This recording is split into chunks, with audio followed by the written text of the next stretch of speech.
এই মোবাইলটা একটু জোরে বলো না।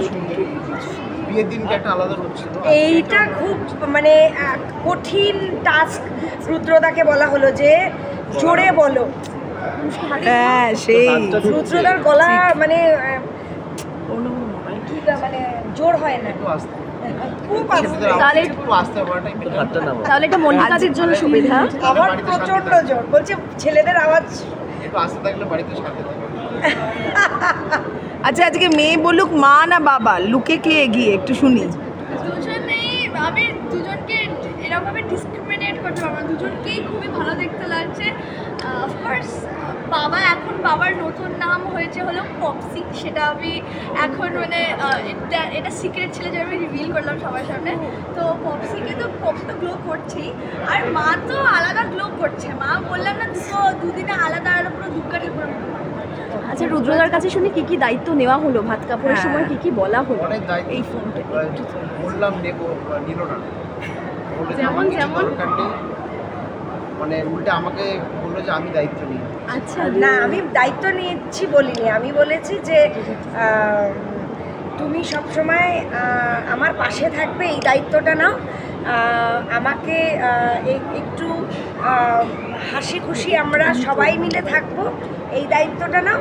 আর আমি দায়িত্ব নিলাম, আমি ঢাল হয়ে তোমার সামনে সব সময় বিপদে আপদে সব সময় দাঁড়িয়ে থাকবো। আর যেহেতু আমি অর্ধাঙ্গিনী, তাই জন্যে আমি সব সময় একদম মা দুর্গার মতো সামনে আমি দাঁড়িয়ে থাকবো। তবে সবচেয়ে বড় দায়িত্ব বোধহয় দুজনেরই মেয়েকে সামলানো। না মেয়ে নিয়েছে বোধহয় তোমার দুজনের এই কদিনে সবচেয়ে বড় দায়িত্ব বোধহয় গরিমাই নিয়েছে, তাই না? গরিমা মানে কতটা প্রাউড আজকের দিনে, মা বাবাও বলবে এবং তুমিও বলো কতটা মানে ফাইনালি হলো এই দিনটা এলো। খুবই প্রাউড, আর আমি এটার জন্য খুবই ওয়েট করছিলাম। এখন যখন হয়ে গেছে আমি ভেরি প্রাউড, আর খুবই ভালো লাগছে আমার। এইটুকু বয়সে এতটা দায়িত্ব নিল, মনিকাদি কি বলবে? শোনো, মানে এইটা না আমার কাছে একটা স্বপ্ন, মানে বলে না বিয়েটা একটা স্বপ্নের মতো, যেরকম বিয়েটা আমার কাছে স্বপ্নের মতো, আর এইটাও আমার কাছে একটা স্বপ্নের মতো। যখন গরিমাকে হাতে তুলে নিয়েছিলাম প্রথম দিনে, তখন তো একটা পরীর মতো, সেটা যেরকম একটা স্বপ্নের মতো ছিল। গরিমা যখন আমার কাঁধে কাঁধ মিলিয়ে এই ডিসিশনটা নেওয়ার সাহায্য করলো, সেটাও কিন্তু একটা এঞ্জেলের মতো। ও কিন্তু আমার জীবনের এঞ্জেল। একদম আজকে সাজটা নিয়ে শেষটা। হ্যাঁ ঠিক আমাদের জীবনে, আমাদের জীবনে এতক্ষণ পরে রুদ্রদার মুখ থেকে একটু আওয়াজ আমরা শুনতে পেলাম। রুদ্রদা একটু শেষ করব, শেষে কি বলবে? দুজন বিশেষ নারী তোমার জীবনের, একজন বেস্ট ফ্রেন্ড, আরেকজন বেস্ট ফ্রেন্ডের কাছাকাছি বোধহয় দাঁড়িয়ে আছে, তো কি বলবে শেষে? দেখো, আমার ইউনিভার্সটা খুবই ছোট। I am absolutely complete family man. আর আমার কাছে এইটুখানি হচ্ছে এখন জগৎ, এই জগৎটাকে নিয়ে থাকতে চাই ভালোভাবে, সুস্থভাবে, আর ওদেরকে যেন সুস্থভাবে ভালোভাবে রাখতে পারি, সেটাই ভগবানের কাছে কামনা করি। আচ্ছা, বিয়ে মিটিয়ে কি ঘুরতে টুরতে যাওয়ার একটু প্ল্যান রয়েছে? গরিমার পরীক্ষা, কোনো প্ল্যান নেই। গরিমার পরীক্ষা শেষ হলে আমাদের একটা প্ল্যান আছে, আমরা সবাই মিলে ঘুরতে যাবো। তাই জায়গাটাকে গরিমা ডিসাইড করবে? গরিমা ডিসাইড করে নিয়েছি, সেটা হলো আমরা ভাবছি ফার্স্ট, বিকজ আমি একটুখানি ঠাকুর ভক্ত, তো আমি ভাবছিলাম বেনারস যাবো আমরা সবাই মিলে। বাহ। আচ্ছা রুদ্রদাদা, মল্লিকাদির হাতের রান্না কি খাওয়া হয়েছে এখনো? অনেক। হ্যাঁ, কোনটা সব প্রিয়? কোনটা?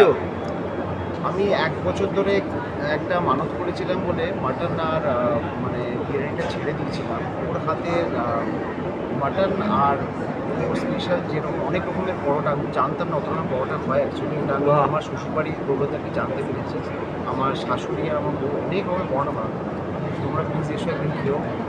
আর ওইটা হচ্ছে আমার ফেভারিট ফুড, তো ওইটা আমি খাবো কখন সেটার জন্য ওয়েট করি। না, তার আগে আমি অনেক রকম মানে, আর ওর হাতে সব রান্নাই ভালো, মাংস এভরিথিং ইজ গুড। মানে দের ইজ নো, মানে ডিসক্রিমিনেট করতে পারবো না যে কোনটা খারাপ কোনটা ভালো। রান্নাটা না আমার শখের মধ্যে পড়ে। ওটাও তো একটা জিনিস আমি একটু কেটে বলছি। আমার শ্বশুরবাড়ির দিকে একটা ট্রেন্ড আছে, দে আর দ্য ফাস্টেস্ট। আমি বলবো যে কারোর সঙ্গে যদি কম্পিটিশন হয়, দে আর দ্য ফাস্টেস্ট মানে cooking expert in the world. আমি আরে পুরো ধাবা স্টাইলে বাংলা ফুড বানায়।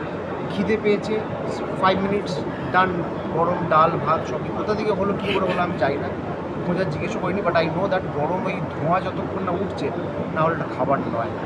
দাদা একটা ছোট্ট টেস্ট আছে, আমার দিকে তাকাও, ওইদিকে তাকাবে না। বলো তো দিদির নেল পলিশের কালার কি? বললেন না? আর কটা হার রয়েছে গলা?